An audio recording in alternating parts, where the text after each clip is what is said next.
YCP నేతలు సహజ వనరులను దోచుకున్నారని వైద్య ఆరోగ్య శాఖ మంత్రి సత్యకుమార్ యాదవ్ విమర్శించారు. ఇక అనంతపురం జిల్లా ధర్మవరం నియోజకవర్గం పర్యటనకు మంత్రి బయలుదేరి వెళ్లారు. అయితే ఈ క్రమంలో తొలిసారిగా ఉమ్మడి అనంతపురం జిల్లా పర్యటనకు వచ్చిన మంత్రి సత్యకుమార్ కు ఎమ్మెల్యేలు, ఎంపీలు, కూటమి నేతలు స్వాగతం పలికారు. ప్రజలు తమపైన అతిపెద్ద బాధ్యతను పెట్టారని, ప్రజల ఆశయాలు, ఆలోచనలకు అనుగుణంగా పరిపాలన సాగిస్తామని సత్యకుమార్ స్పష్టం చేశారు. శ్రమించే రాష్ట్ర హితం గురించి ఆలోచించే ప్రభుత్వం రాష్ట్రంలో ఏర్పడింది. అదేవిధంగా కేంద్రంలో ముచ్చటగా మూడవసారి అభివృద్ధి ప్రదాతగా పేరుగాంచిన నరేంద్ర మోడీ గారు ప్రధానమంత్రిగా కూడా ప్రమాణ స్వీకారం చేశారు.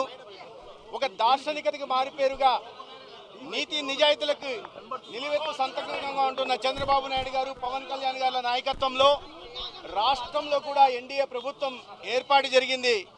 ప్రజలందరూ ఇవాళ దీపావళి ముందే చేసుకుంటున్నారు.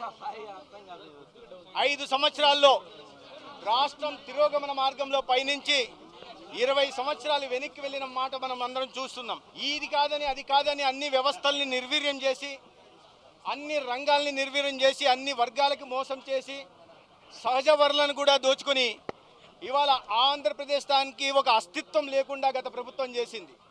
అయితే దార్శనికత కలిగిన నాయకుడు చంద్రబాబు నాయుడు గారు ముఖ్యమంత్రిగా వచ్చిన సందర్భంగా ఈ చితికిపోయిన ఆర్థిక వ్యవస్థని మళ్ళీ గాడిలోకి తీసుకొచ్చి ఆంధ్రప్రదేశ్ను ఆర్థిక ప్రగతి సాధించి అభివృద్ధికి చిరునామాగా మార్చే రోజు దగ్గరలో ఉంది.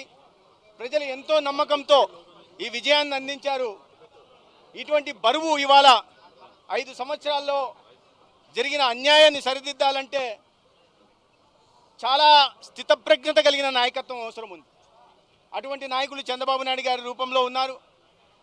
చాలా పెద్ద బరువు బాధ్యతలను రాష్ట్ర ప్రజలు ప్రజాప్రభుత్వం మీద నిలిపారు.